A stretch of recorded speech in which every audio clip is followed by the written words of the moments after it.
তারপর যখন হাইড্রোলিক আসলো এরপর আমরা আসলে মানে পায়ের ব্রেক তো ভুলেই গেলাম, শুধু হাইড্রোলিকের উপরে চলে। ব্যাপারটা এরকম হয়ে গেছে কিছু জেনারেশনের ক্ষেত্রে। দুইটা ব্রেকের ভিতরে একটা ব্যালেন্স থাকা উচিত। ব্যালেন্স বেস হচ্ছে আপনি যদি 50% বা 70% যদি হাতের ব্রেক ধরেন, যেহেতু এটা এখন হাইড্রোলিক, তাহলে আপনাকে রেস্ট অফ দ্য 30% বা 40% আপনাকে হচ্ছে পায়ের ব্রেক অবশ্যই চাপতে হবে।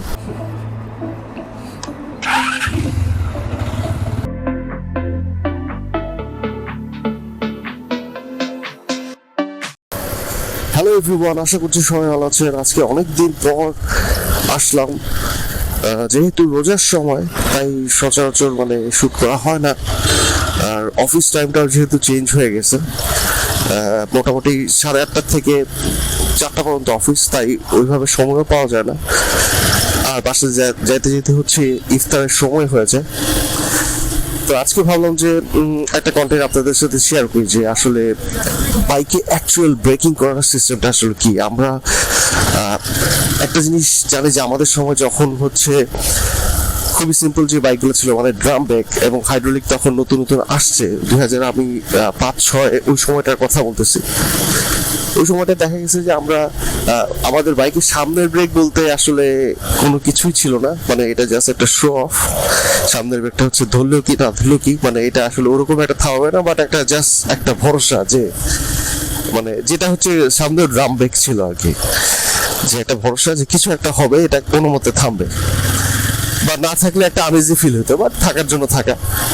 ওই সময়টা কিন্তু আসলে আমরা ডিপেন্ডেন্ট ছিলাম বেসিক্যালি পায়ের ব্রেকটার উপরে, এবং হাতের ব্রেক আমরা জাস্ট অ্যাজ এ ফর্মালিটিস হাতের ব্রেকটা ধরে রাখতাম যখন আর কি ড্রাম ব্রেক ছিল সামনে। এই যে একটা এত জ্যাম কেন, প্রতিদিনই জ্যাম থাকে।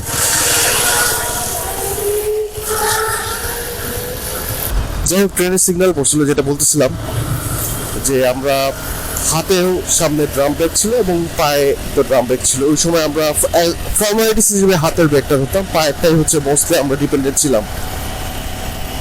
তারপর যখন হাইড্রোলিক আসলো এরপর আমরা আসলে পায়ের ব্রেক তো ভুলেই গেলাম, শুধু হাইড্রোলিকের উপরে চলে। ব্যাপারটা এরকম হয়ে গেছে কিছু জেনারেশনের ক্ষেত্রে। জেনারেশন বলতে হচ্ছে এখনকার জেনারেশনে যারা হচ্ছে বাইক চালা, আমি মোস্টলি দেখি যে হাতের ব্রেকটাই হচ্ছে বেশি চাপে, পায়েরটা পারলে ধরেই না, এরকম একটা ব্যাপার। বাট এই ব্যাপারটা আসলে উচিত না।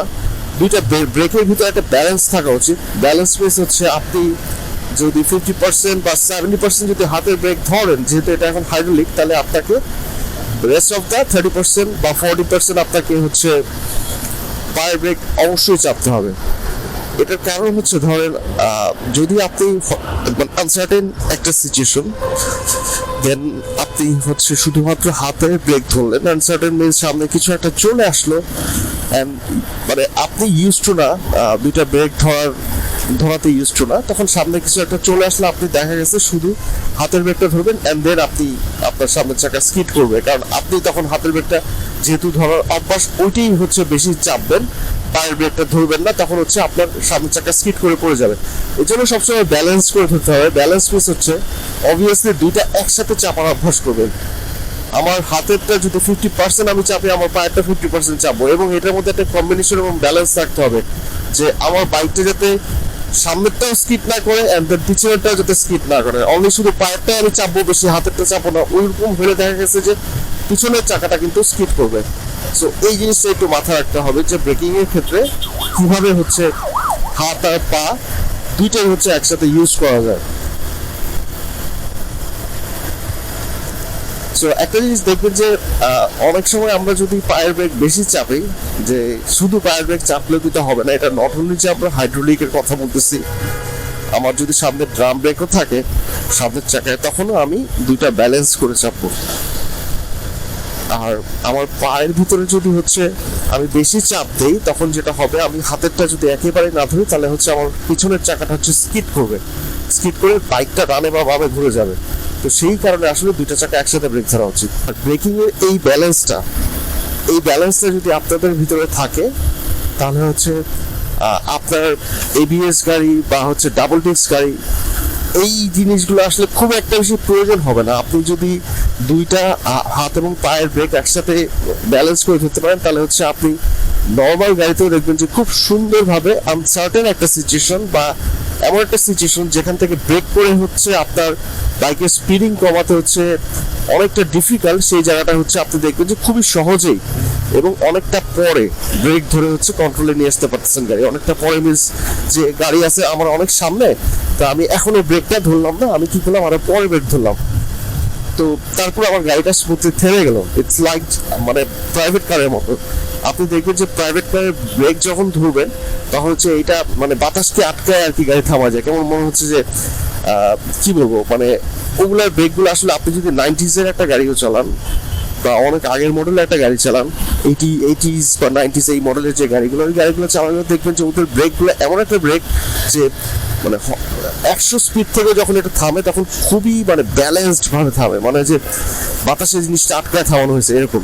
তো আপনি যখন হাত আর পায়ের ব্রেকটা হচ্ছে দুইটা একসাথে ধরবেন তখন দেখবেন যে আপনার বাইকটা হচ্ছে ওইভাবে থামবে।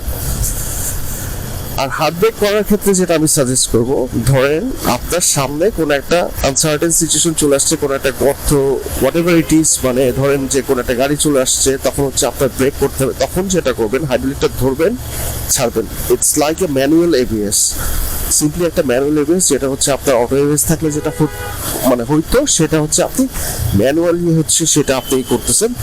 এইটা একটু ট্রাই করবেন, মানে আমি এইভাবে হচ্ছে প্র্যাকটিস করি এবং প্র্যাকটিস করে আমি অনেক বেনিফিটেড হয়েছে। অনেক আনসার্টেন সিচুয়েশন বা অনেক অ্যাক্সিডেন্সিয়াল সিচুয়েশন থেকে হচ্ছে আমি ওভারকাম করে আসছি, যে আমার বাইকটা হচ্ছে কোনো কিছুতে হিট করে নাই এই ব্রেকিং এর কারণে।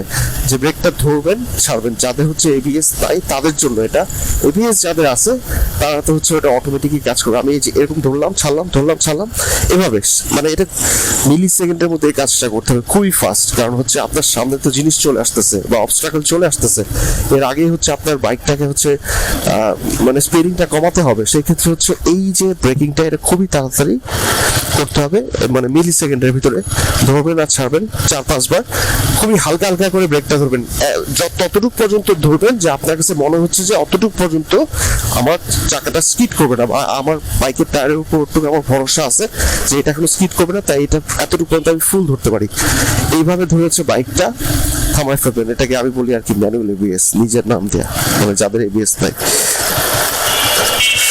যাই হোক, আজকের কন্টেন্ট এখানেই শেষ করছি, অফিসে চলে আসছি।